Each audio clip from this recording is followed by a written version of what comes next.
Final Destination 2 from 2003 got a 51% on Rotten Tomatoes. But what do I think about it? Hey, what's going on, y'all? Back again with another banger. And today, we're coming in with a movie review or a pickle review here on this channel. And we are continuing the Final Destination franchise, coming in with Final Destination 2 from 2003. Before we get into it, there will be spoilers. This movie is 22 years old, once again, so I will give a spoiler warning, but, 22 years, just watch it. Okay, what are we waiting for at this point? Now, this movie, yet again, has the same premise, but that doesn't take away from how amazing it is.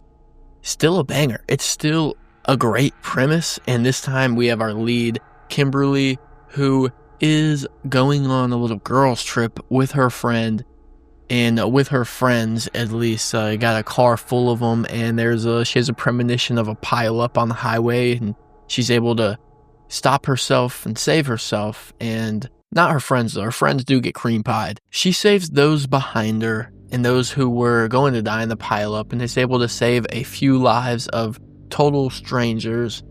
And death comes for revenge. As we know, you can't cheat death, as, Todd has told us. So they have to find a way to escape, and that's the premise of this movie here. Originally, I didn't enjoy this movie. I'm going to be completely honest. I thought the acting and, quite frankly, the writing was kind of garbage in a lot of this movie, honestly.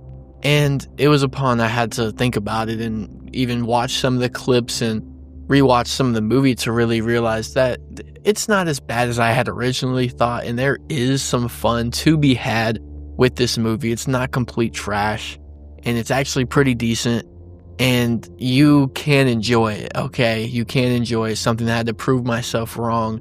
So originally, I didn't like it, but, it's not too bad after all. And when I talk about these franchises, it's important to note that I do believe this is one of the most consistent franchises, which is something that I do not believe is a hot take. It's up there with Scream as when you think of consistent franchises. they bring meat to the table, pause, with every movie. They're delivering the meat. You're getting the meat in the mouth. You're getting yeah, man, you're just getting that meat. But yeah, overall, Final Destination is a pretty consistent franchise, other than one movie.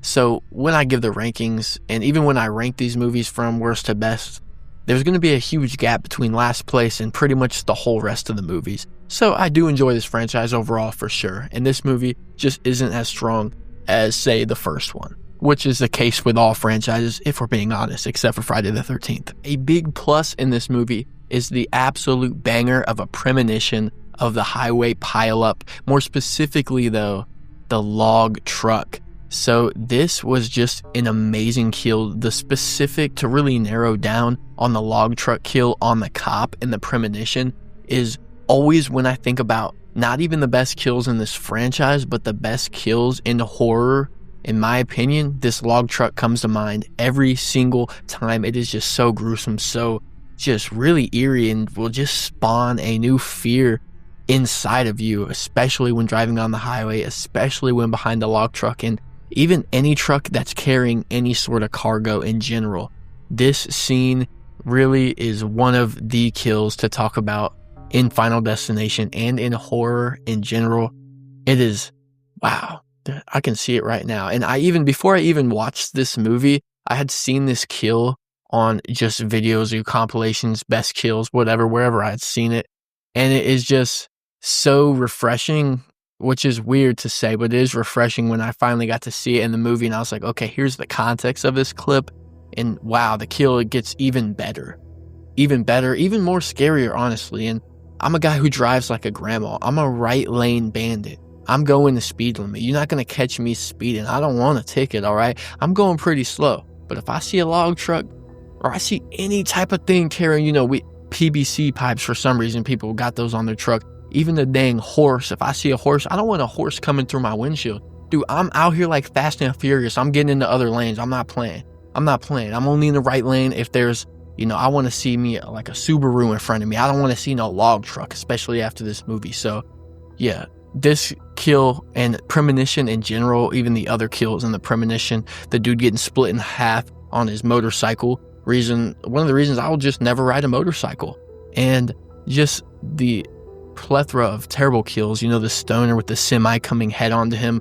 All the kills in this Premonition are absolutely so fire, and just overall an amazing Premonition. And I'm going to dilute the fun of the Premonition by talking about how the dialogue really didn't work for me, especially in this beginning scene with Kimberly and her dad and her friend getting ready to go on this trip. And Kimberly's friend and her dad's dialogue is just so strange. Like her friend saying, "Let's go, I'm horny, time to leave." Like it just was kind of uncomfortable because that's just not something that's going to be said in real life. And I know it's supposed to be funny, but it really wasn't funny. It was just strange and just felt kind of awkward and weird. And not only just the conversation that Kimberly's friend had with her dad, but also Kimberly and her friends in the car, their chemistry is just strange, and it kind of just feels like sort of like a B movie type of acting and dialogue, and which I guess you might be able to even say that this is one of those, but it just felt super corny, really. I guess corny is the best word to describe the dialogue and the writing. Might not even be the acting, but the writing behind really the whole 5 minutes before the Premonition. It was just, it didn't work for me at all. And the dialogue really had me thinking that I didn't like Kimberly's friend as a character, the girl who was sitting in the front seat saying these things to Kimberly's dad. I was like, wow, I do not want to deal with this girl for the whole movie. And, lucky for me, she ended up dying and not being saved from the Premonition, so I didn't have to deal with her, which might be harsh, but, that's just how it goes sometimes. And really, the whole cast in general wasn't very good. And it especially didn't look good when coming off of the first movie with that banger of a cast that they had. Having these actors in this movie just felt like it took such a hit in that category. And even there are some fun characters, like the stoner character, who, yeah, I liked his acting and I think he was fun, but there was like a strange dynamic that I noticed, which might be picky, and it wasn't even like ruin the movie for me. It was just kind of funny how he was shown as like the stoner character, that kind of archetype, that kind of trope, but also was he a blower or a stoner, because they had him written as, he was doing a lot of snow, but then they had him having like stoner archetypes, which if people that do those things in real life, that's kind of not accurate to how people in real life or that character in real life actually goes about and actually exists. So it's just kind of goofy just seeing like someone that wrote this obviously has never even come into contact with someone who is that way. So that was just kind of interesting to me. And the cop character was pretty cool. And for me to say that I think he might have been the best acting character in this movie, that is not a good thing to say about him. That is just being the best of the worst, in all honesty. And it doesn't ruin the movie, the acting, not at all. But this cop, he was probably the better of the actors, at least up there, maybe the stoner guy, things like that. But he was cool, though. I enjoyed the character. I also enjoyed the mom and her son. I think the reason I enjoy them is because I really liked the kills that happened to them, so it definitely raises them up a few points. And also we have the skeptic guy and the cigarette woman who, that preppy girl. And those two characters really were just kind of annoying to me. And other than later Eugene, which we'll talk about later, having a funny kind of situation in the elevator, other than that, they were just kind of annoying characters, and you were just kind of sitting around waiting for them to be finally killed off. And then it was kind of satisfying at that point. And it was cool to see Clear Rivers back here in the second movie, having survived, as we see Alex unfortunately didn't survive. He got hit by a puny brick, which is just such an L for his character. He just got smacked by a brick off camera, but it is what it is. And then Clear coming back here and just having really a minimal part, and her character was kind of written as a dick. And, I get it. You went through having your friends die and your boyfriend die and all these things. So obviously you're not going to be a very happy person. I understand that. But it's like you see someone who's clearly going through exactly what you went through. You would think she would want to help just a little bit, or have like a second chance to attack death and beat death. But no, she was kind of just being a dick at least at first she was being a dick. And But then on the other hand, we have Kimberly, who is also being a dick. And it's just like, if you want someone to help you, how are you going to approach them and be a dick? It's kind of just like, what are we doing here? You guys need to read How to Win Friends and Influence People. Like, what's going on here? She goes up into her cell and she's like, leave me alone. And at first she's nice and she's like, yeah, please help me. And then eventually she's like, yeah, frick you. Yeah, frick you. Starts flipping her off, cursing her out. And then honestly just chooses her ego over potentially having her life saved. So that was just kind of goofy how we had just two dickheads going at it for a couple minutes here in an insane asylum. And Clear was even someone who I wanted to be the face of this franchise. And obviously, as we know, that is not how it happens if you watch the end of this movie. But she had such a minimal role, and it feels like she was only put in this movie to introduce Kimberly to Mr. Bloodworth or Tony Todd, and that kind of felt like it was lazy, and there was really no reason for her to even be in the movie. She had really such a minimal part other than, bringing lore, bringing her to Tony Todd, introducing lore, and other than that, it felt lazy. Like, there could have been so much more done with Clear, but unfortunately, we didn't get that.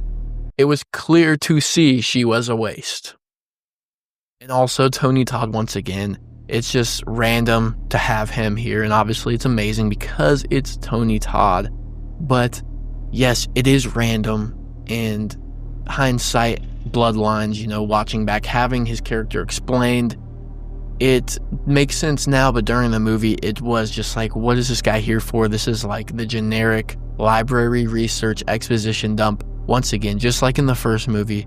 But as we said, hindsight's bloodline, we know what his character had went through and what he is really. So that's kind of distinguished, but still, it's something to look at. And one thing I did find really funny, though, was the hook man, the guy on the elevator with a box full of hooks. Like, what is this guy up to? We need a movie about this guy. Can we get a spinoff? I need to see what this guy's life is. I need to see what he's doing. I need some backstory on this guy. What are you doing with a box of hooks? That's just always, like, that scene, I was just locked in on the dude with the box of hooks. Like, is he into some freaky-ish? Like, what's going on? Is he filming some OnlyFans content? What do we have going on with a whole box of hooks? I need to know. I need a movie on this guy. This dude's up to no good. This dude's up to no good. What's he got a box of hooks for, bruh? And of course, we have right after that the elevator scene when Eugene witnesses a death, witnesses a decapitation, and just runs right back to the apartment where he was just previously being a skeptic like 5 minutes ago. And that's obviously funny to see, Eugene being this tough skeptic and then running right back and ready to defeat death and changing his mind so quickly after seeing a head come off on the elevator right in front of him. And still, the guy with the hook's like, what are you doing? I also enjoyed the entry of the lore with the new life defeats death. I thought that was super fun, but I didn't like the direction that it turned. It had us thinking that it was the baby that needed to be born to stop this curse, and that would have been an amazing direction, an amazing addition of lore, but instead they went the direction of having to die and flatline and come back to life, and that just isn't as fun for me and doesn't make as much sense for me.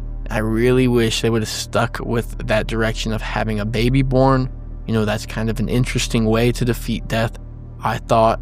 And, maybe they could have added some scenes to where it'd be more difficult and people were trying to stop her from having her baby, but it just went a whole different direction. And it just was kind of strange. Kimberly was having these visions, and then all of a sudden after the baby's born, she's like, oh yeah, those are my hands, my fault. Bro, how do you not know what your hands look? How you don't know what your hands look like, lady? You see them every day. You wipe with these things. These things do it all. How do you not know those are your hands? Jeez.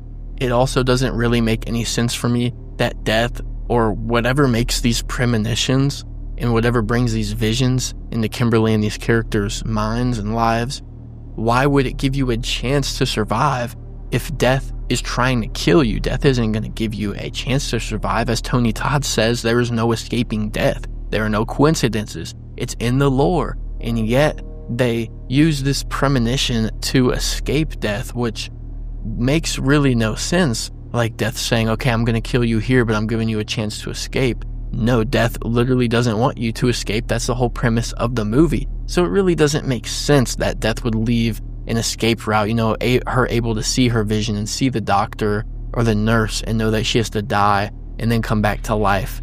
That just doesn't really make sense to me at all, with the premise of the movie being death doesn't want you to escape its design. So that doesn't work for me. But it is funny, I have to admit, when they barge into the emergency room and this lady just had her baby, and then there's people over here like, is the baby safe? Is the baby okay? And they start celebrating, and she's like, yo, who are these people? Like, what's going on? Because she just has no clue these people have been stalking her and tracking her down and calling the police on her for a stolen vehicle, trying to get to her for, days, weeks. And it's just so funny to finally see that come together and realize, yeah, this lady had no idea she was being stalked. Who the hell is he? But like most of these movies, the deaths are amazing, and I can't forget to talk about those. And like I said, the mom and the son have some amazing deaths, and I really enjoyed those. So yeah, we can't forget to talk about the deaths in Final Destination. This movie uses practical effects once again, and as you know, I absolutely love early 2000s practical effects. They're nostalgic and they're sick, and they really work for me. And that era of practical usage in kills, really, to me, it might just be nostalgia, but it always works for me. And especially the elevator scene when the mom gets decapitated. I love that. Like I said in my last movie review on the original Final Destination, I love me a good early 2000s practical effect decapitation. And once again, it worked, and it was amazing, and I loved it. Also, her son's death was so amazing. We have the Rube Goldberg kill effect that they use in this whole entire franchise, and that actually plays against us as we expect the death to come, and tension is built, and the kid's sitting in this chair, and we see everything going out in the lobby with the fish tank leaking and water going everywhere, and chaos starting to ensue, and the pigeons that were prophesied start showing up in the window. And, everything starts to add up, and we start to feel like this death is coming. We get those death scene camera angles where it follows the water and it follows the different objects that are going to eventually add up to the kill. But that isn't where this goes. It goes a different direction. I think that really worked here because it did build up my suspense. My tension was rising. I was ready, and the kid was okay. We thought he was going to die in that seat, but really, he made it out of the dentist's office, got back onto the street, and then got crashed on by glass. A big piece of glass just came down and just cooked this kid. And that kill was amazing as well. And that whole scene, it was chef's kiss. It was amazing. The kill kind of reminded me of Terry's death scene with the bus just abruptly coming in. And it was kind of like a jump scare type of kill here, like they did in the first Final Destination, but just not as abrupt. And I really liked when they did that, and I don't think they do another one of those type of kills for the rest of this franchise, but it worked here once again. And yeah, I don't like the ending that they chose to go with Kimberly having died and came back to life, and that was the way to survive, and using a new life instead of the baby, which I thought would have been a different direction. And yeah, I didn't like that, but I do like the final scene with the kid at the barbecue, and he's talking about, yeah, that stoner character, he saved me. I was about to die, but hit by this van, and he pulled me out of the way. And as we know, you can't cheat death, so he goes over to the barbecue, and it just explodes, and he dies. And, his arm lands on the table, and that was a great way to end it. And I thought it redeemed itself a little bit with that, and, having a funny and honestly pretty sick ending, but it was good. It was good. So I am thankful that they went for that last barbecue kill to kind of make up for the direction that they went with that new life. Overall, this was a pretty good sequel. And yeah, I liked it. I give it 3.5 out of 5 pickles. And I'd stick my pickle in it. Yes, I would. I definitely would stick my pickle in it. But I might need a blue chew, if you know what I mean. A little bit of that ED with this one. Let me know what y'all think about this sequel of Death down in the comments below. Let me know, would you stick your pickle in it? Drop that down in the comments as well. Please drop a like and hit that subscribe button, or you'll get log truck smashed the next time you're behind one. Thank y'all so much for watching, and have a blessed day. Peace!